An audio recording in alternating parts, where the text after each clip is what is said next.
Dr. Dino, your number one fan, creationist crybaby, and CC. One of these days, we're going to get CC here in the ring for an evolution debate. So, CC's asking, Kent, can you please explain how post-flood kinds speciated so rapidly, considering their common arc origin? Sure. I think I had a family come to my seminar one time, and they said, you know, we've been in the dog kennel business, breeding dogs, for 100 years. Our family has. Grandpa started it, then Dad took over, and now this guy got it. They said, this person said to me, I can tell you right now, you could give us 10 or 15 generic mutts. Pick any mutts you want. Let us have them for 100 years. We can recreate Great Dane, Chihuahua, and everything in between in 100 years. I think natural selection works great. The dogs getting off the ark, some liked the colder climate. They had thicker fur. They were able to survive better there. So pretty soon you got a species of thicker furred dogs. Some preferred the hotter climate. The natural selection would play a part.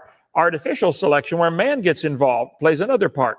Most of the cow varieties have been produced by artificial selection. Some farmer decided, I want more milk, I want more beef, I want, more heat resistance or whatever. So both work, but they're both selecting a trait that already exists. The dairy farmers have selected cows that give more milk. They didn't create the udder on the cow. The cow already had the udder.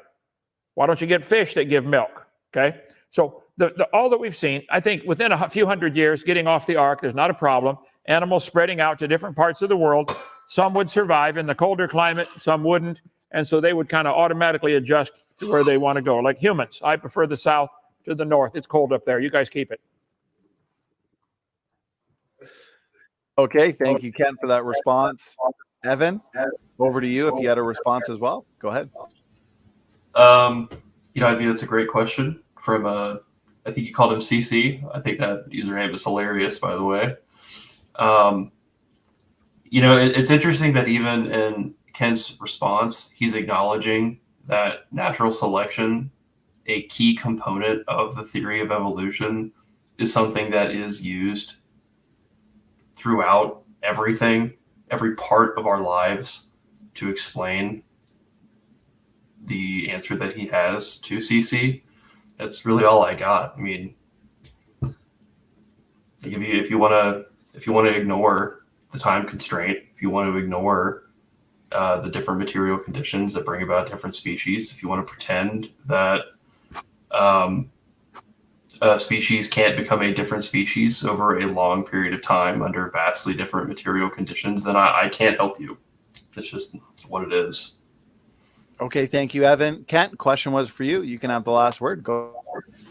Okay, I don't think Evan or CC understand or will acknowledge natural selection works, but there are limits. And it's only selecting, it's not creating anything. In their mind, they think, wow, it can create things. No, it doesn't create anything.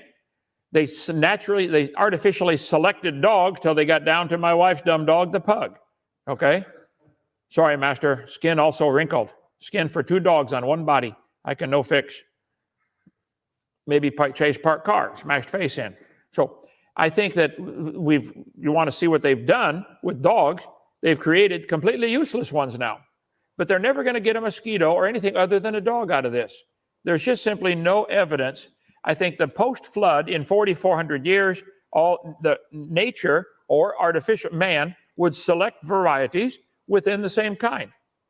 We have 339 breeds of dogs. They're still dog. That's all they're ever going to get. I bet you $5 on that. Go ahead.